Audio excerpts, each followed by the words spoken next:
Beberapa waktu terakhir, nama pejabat di Kejaksaan Tinggi DKI Jakarta menjadi sorotan. Pria bernama Reda Mantovani dibicarakan karena sempat berusaha membantu pelaku kasus penganiayaan Mario Dandi agar bisa berdamai dengan David sang korban.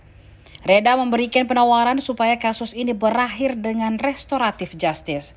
Usut punya usut, Reda Mantovani juga bukan orang sembarangan. Harta kekayaannya serta karirnya mentereng hingga ke luar negeri. Reda Mantovani merupakan seorang jaksa sekaligus akademisi di bidang penegakan hukum.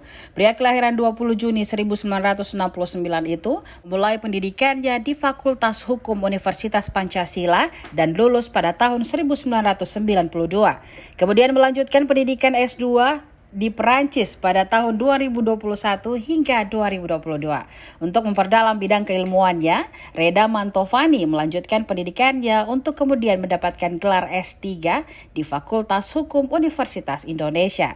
Reda kemudian dipercaya menjadi tenaga pengajar tidak tetap dengan beberapa mata kuliah di Fakultas Hukum Universitas Pancasila. Selain itu, Reda juga dipercaya menjadi konsultan hukum atau kejaksaan pada Konsulat Jenderal RI di Hong Kong pada tahun 2014-2015. Pada pertengahan tahun 2015, Reda mulai aktif menjabat sebagai Kepala Kejaksaan Negeri Jakarta Barat. Sementara itu, karir lain yang pernah dibangunnya antara lain, yakni menjadi Kabag TU pada Kejaksaan Tinggi DKI Jakarta pada tahun 2011. Pada tahun 2022, Reda juga menjadi Kepala Kejaksaan Negeri Cilegon, Banten. Kini, Jaksa Agung mempercayakan posisi Kepala Kejaksaan Tinggi DKI Jakarta pada tahun 2022. Kepala Kejaksaan Tinggi DKI Jakarta Reda Mantovani dalam LHKPN 2021 tercatat memiliki harta kekayaan sebesar 7,1 miliar rupiah.